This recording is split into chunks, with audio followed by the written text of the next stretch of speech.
Welcome to the Startup Espresso. I'm Hall T. Martin, the host of the show, where we talk about raising funding for your startup and the time it takes to have an espresso. I hope you enjoy this episode. Hello, this is Hall T. Martin with the Startup Funding Espresso, your daily shot of startup funding and investing.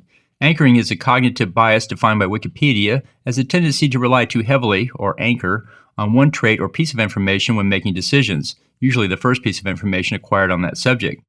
Investors tend to attach to the first thing a startup pitches and sticks with it.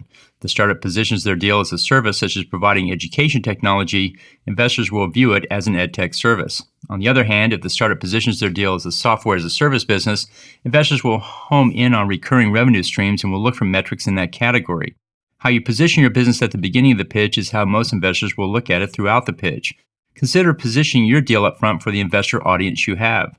Position it as an edtech service for investors focused on education.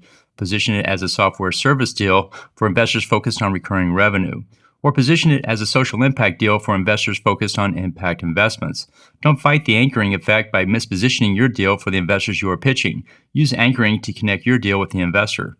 Thank you for joining us for the Startup Funding Espresso, where we help startups and investors connect for funding. Let's go start up something today.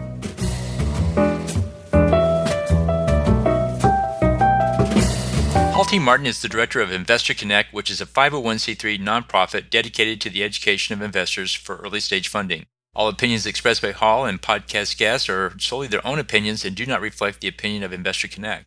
This podcast is for informational purposes only and should not be relied upon as a basis for investment decisions.